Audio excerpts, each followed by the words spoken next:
Hi, this is Neil Buchanan with Rock Our World. This is, I think, the 14th of April, and we're doing our big shoot on the Good News program here in Regina. We do 28 programs in a day and a half. It's quite a miracle to make 28 half-hour programs in one day and a half. Anyway, there's something that's may come up on the 16th, and I feel the Lord is asking me to get, I don't know, sort of like a prophetic message out there. What happened here is a friend of mine, Ron Lazeski, he's been, we spent a lot of time together. He and a good friend of his, well, all of us now, there's 4 of us meet once a week, and the Holy Spirit teaches us things. And anyway, Ron has mentioned this a number of times, that on the 16th, something real important is going to happen. And maybe a week ago, we were going over the calendar, and I was teaching them a little more about God's calendar, or at least my views and my opinion of how it should work based on what Enoch says about the calendar. And there's kind of a few pieces missing when he describes the moon cycle, but it over the course of 8 years, you'll see my testimony on the New Moon Festival, how I learned about it, and in my opinion, that's how it works. And anyway, in the course of, I don't know, let's say the same 8 years, and even going back further, there was a lot of controversy over I've brought this up before, how you start the count to Pentecost. Well, Pentecost is not anything. It's a false name that the Greek translators put on a festival called the Feast of Weeks. And anyway, if you back up, if you look in Leviticus and Deuteronomy, and there's a few other odds and ends God throws in, a little here, a little there, you learn about what God's teaching by searching through the scriptures and putting pieces together. And then you add in the Book of Jubilees and Joshua and which one am I missing here? Enoch. And there's even more pieces concerning a lot of things, but the festivals in particular, which I'm talking about here. And now particular about the Feast of Weeks. At any rate, I feel I've been able to piece it together by, over time. God teaches us over time. Like some things it's not ready to learn. You have all these details in your head, but it takes a while for them to come together, and God is in the business of restoring all things. It's not an instant process. It takes time, and he starts with a few people, and hopefully I'm one of those few people. I'm not that I'm speaking truth. That's my hope and my desire, and I feel the Lord has revealed these things to me. Some of them he just wakes me up at a particular time in the middle of the night and starts teaching me things. So that I know I have much more confidence that that's him talking directly to me, and it's easy to put my own thoughts aside from that. But things like this that came over years and years and years, I'll have the same types of thoughts, but they'll become clearer and clearer and clearer. So anyway, the Feast of Weeks, actually, I believe it's the Book of Jubilees. The angels point out that the Feast of First Fruits is actually the beginning of a festival that ends with the Feast of Weeks. And there's this count in between.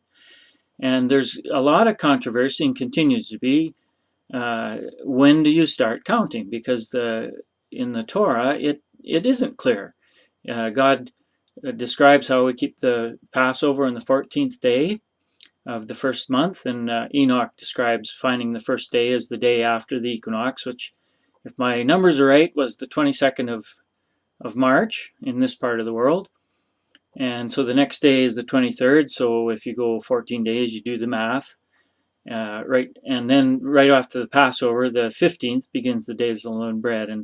And I should have done my math here before I started, but I believe we are still in the days of unleavened bread. But in the rhetoric, in the Torah, the Lord, in the very next line, he says, and I believe this is Leviticus, but there's other details in Deuteronomy. He says, on the Sabbath, after he talks about harvesting the grain on the Sabbath, then you start counting. But it doesn't say which Sabbath. Most people think that, but I was pointing this out to my friends.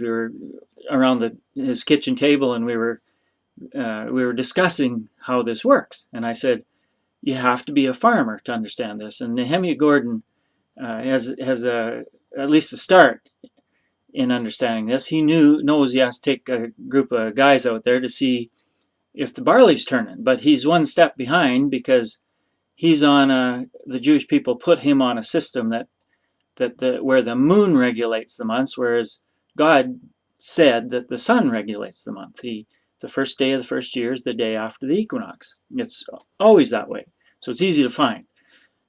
We don't have to argue and struggle and look for the Aviv barley and that kind of thing. And anybody that knows Nehemiah Gordon, give him a call and tell him to come watch this.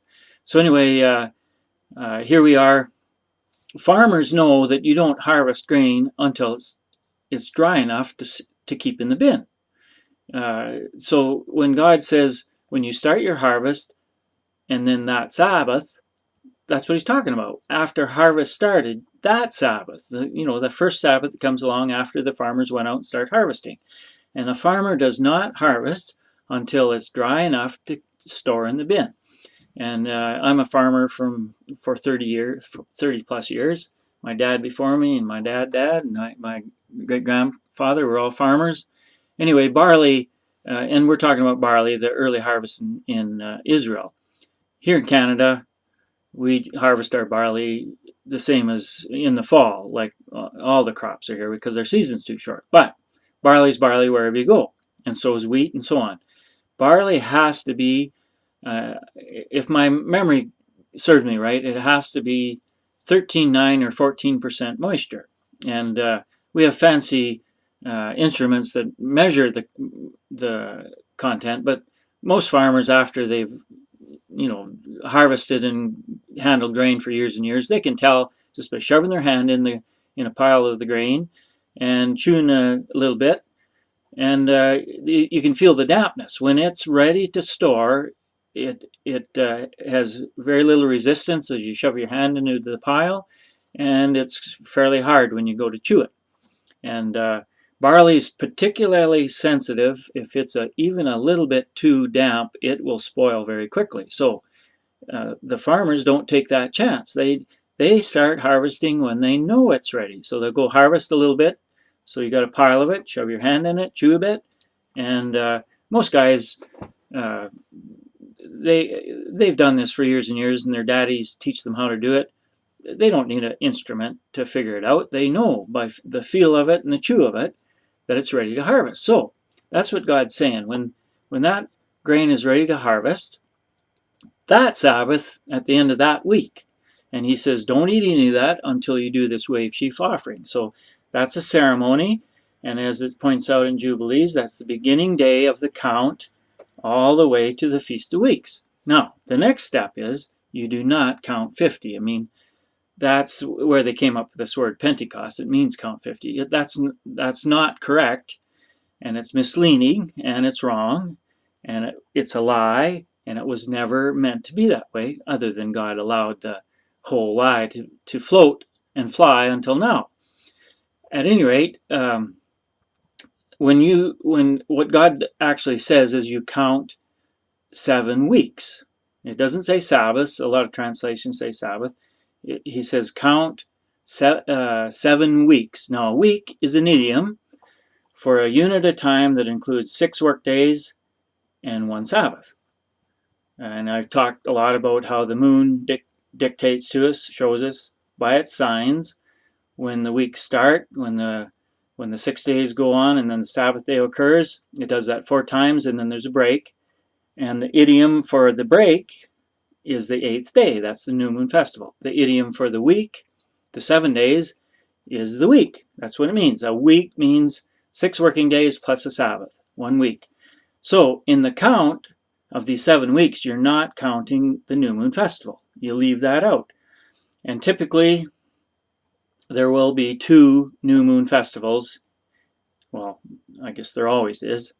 As this count goes, there will be 2 new moon festivals, and they don't get counted in there because God's saying only count the weeks, not the new moon festivals. So once you count these 7 week cycles of 6 days and a Sabbath, skipping the new moon festival, that's when the day of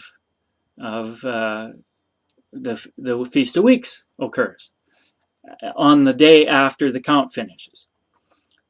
And that would always be a new moon festival. I just thought of that as I'm talking. Because, oh, sorry, I shouldn't say that. I should rethink all that. It'll be the first day of the week or a new moon festival, depending on how this all plays out. Because back to where you started the count, it's when the farmers started the harvest. Up here in Saskatchewan, farmers would agree with me that harvest can vary over about 3 weeks. So if it's a hot, dry year, the harvest will be early. It'll be quite early and start somewhere in August, early August, now that we started growing lentils and things like that and peas. But if it's a wet, damp, cool growing season, the harvest will be stretched out quite a bit, and it could be as much as 3 weeks from that early point. So you're well into September. But the same principle applies anywhere in the world. In Israel, it'll be, and they could give a better opinion, but let's say it's at least a choice of two weeks. So it'll be either the Sabbath directly after the days of unleavened bread are over, or it'll be the Sabbath after that. So year by year it can vary, and God is simply saying, when the harvest starts, the Sabbath that comes first after the harvest starts, that's when you do the Feast of First Fruits, and you start your count of 7 full weeks, excluding the new moon festival in the count. And then the day after that, which is either the first day of a new week or a new moon festival, that will be the day of, in our Bibles it says Pentecost, the day of Pentecost, but it's the day of the Feast of First Fruits. I'm sorry, the Feast of Weeks. Anyway, that sounds a little complicated, and there's 2 things in there that are adjustments to the way we think, our paradigms. And it's all new, pretty new, brand new information. But now back to where I started with this and why I feel the Lord wants me to kind of rush it a little bit. I'll talk more about these things, hopefully get them a little clearer. But when we were sitting around the table a week ago and we were figuring out, well, what could possibly be important on the 16th of this month of, where are we, April. Well, very good chance that's the Feast of First Fruits. That's the first Sabbath, this cycle that we're having right now. The Sabbaths are on Saturday, which match what the Jewish people keep, but they keep Saturday all the time, whereas God tells us to watch for the signs from the moon and the sun. But in this case, the moon is the controls, the finding of the Sabbath day, the 6 working days, and the new moon festival, whereas the sun controls how the year is laid out by identifying the 2 equinoxes, the shortest day and the longest day, to find these 4, I call them the 4 corners of the year, which Enoch says you don't count that in the 360 days that are counted for the months. Anyway, I talked earlier about that. You can go back in earlier episodes to get a little more information on that. But the important thing is that April 16th could very well be the beginning of the count, which is a festival. It's the beginning of the festival that includes 2 ends to it, the Feast of First Fruits being the first day and the Feast of Weeks being the last day. And I have this idea, and hopefully it's coming from the Lord, that God is going to do something very, very intense as this year, or intense things on his festival days. So let's be looking for something very dramatic to happen on the 16th of April. And I'm going to say and predict that is, in fact, the Feast of First Fruits. And so then I will, as the next couple of months unfold, I will give you a heads up on when the Feast of Weeks occurs. And that was the day after Jesus died and left. And actually, he came back and was seen by his disciples, and I think he spent 40 days amongst them, and that's when at that point he said, I have to go, but when I do, I'll send the Helper, the Holy Spirit. And the Holy Spirit arrived in great power on the Feast of Weeks, not Pentecost. So anyway, I will, in the next couple of months, I will identify and walk you through how to find the Feast of Weeks, and then I'm predicting that something quite amazing is going to happen on that day also. Something very amazing.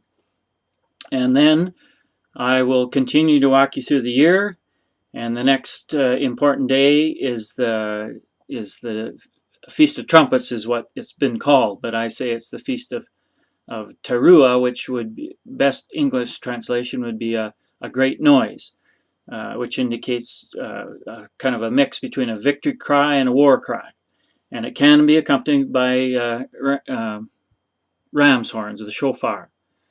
And silver trumpets, if you look up all the words that teruah refers to. But there is a tradition that we'll hear this great shofar blast on the Feast of Teruah, the Feast of the Great Noise, which typically we've called the Feast of Trumpets in the past. At any rate, we will go ahead and look at all those days as they come.